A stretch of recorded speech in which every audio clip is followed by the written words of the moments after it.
नमस्कार, स्वागत है आपका जनसत्ता में। मैं हूं विभावरी दीक्षित, लेकर आई हूं आपके लिए दिन भर की खबरें।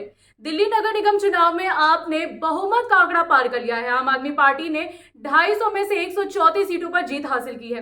वहीं बीजेपी ने 104 सीटों पर जीत दर्ज करी है। कांग्रेस ने 9 सीटें जीती हैं। वहीं निर्दलीय उम्मीदवारों ने 3 सीटें जीती हैं। दिल्ली एमसीडी चुनाव में पार्टी की जीत पर दिल्ली के सीएम अरविंद केजरीवाल ने दिल्ली के लोगों को इस जीत के लिए बधाई दी है और बदलाव लाने के लिए उन्हें धन्यवाद दिया है। केजरीवाल ने दिल्ली को ठीक करने के लिए लोगों से आशीर्वाद मांगा। मतगणना बुधवार सुबह 8 बजे से शुरू हो गई थी। मतगणना के लिए 42 केंद्र बनाए गए थे। चुनाव आयोग ने अब तक के आंकड़ों के मुताबिक आम आदमी पार्टी को स्पष्ट बहुमत मिल गया है। 250 सीटों वाले दिल्ली नगर निगम में बहुमत का आंकड़ा 126 था। इसी बीच दिल्ली को बेहतर बनाने के लिए केजरीवाल ने पीएम मोदी का आशीर्वाद मांगा और कहा कि एमसीडी को भ्रष्टाचार मुक्त करेंगे। सुप्रीम कोर्ट ने नोटबंदी लागू करने के खिलाफ दायर याचिकाओं पर सुनवाई करते हुए बुधवार को अपना फैसला सुरक्षित रख लिया है। सुप्रीम कोर्ट ने केंद्र सरकार द्वारा 6 साल पहले लागू किए गए नोटबंदी के फैसले को चुनौती देने वाली याचिका पर सुनवाई करते हुए केंद्र सरकार और भारतीय रिजर्व बैंक से नोटबंदी लागू करने संबंधित रिकॉर्ड पेश करने को बोला है। कर्नाटक महाराष्ट्र राज्यों के बीच सीमा मुद्दे पर जारी विरोध के बीच सोलापुर में स्थानीय संगठनों के कुछ लोगों ने कर्नाटक की एक बस और मुख्यमंत्री बोम्मई की तस्वीर पर एक काला पेंट छिड़क दिया।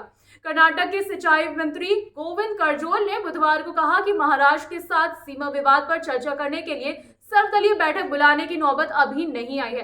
हालांकि मंत्री ने माना कि राज्य सरकार इस मामले को कानूनी तरीके से सुलझा रही है। राज्य विधानसभा में नेता प्रतिपक्ष सिद्धरमैया ने मंगलवार को मुख्यमंत्री बसवराज बोम्मई द्वारा इस गहराते मुद्दे पर चर्चा करने के लिए अब तक सर्वदलीय बैठक नहीं बुलाए जाने पर आपत्ति जताई है।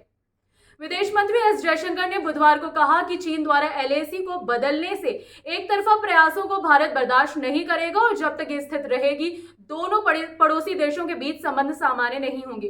राज्यसभा में भारत की विदेश नीति में नवीनतम घटनाक्रमों पर दिए गए एक बयान के बाद सदस्यों की ओर से मांगे गए स्पष्टीकरण पर जयशंकर ने इसकी जानकारी दी। राज्यसभा के सभापति जगदीप धनखड़ ने सांसद पर पारित राष्ट्रीय न्यायिक आयोग कानून को सुप्रीम कोर्ट द्वारा खारिज किए जाने पर बुधवार को गहरी चिंता जताई। इसके साथ ही उन्होंने कहा कि ये संसदीय संप्रभुता के गंभीर समझौता और उसके जनादेश का असम्मान है जिसके संरक्षण उच्च सदन एवं लोकसभा है।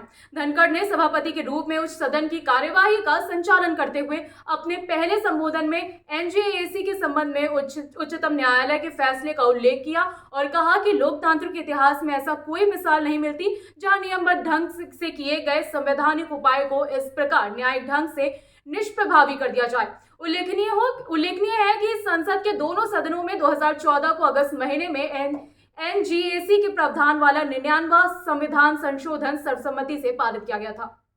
अभी के लिए बस इतना ही। बाकी देश दुनिया से जुड़ी तमाम अपडेट्स के लिए बने रहिए जनसत्ता के साथ। धन्यवाद।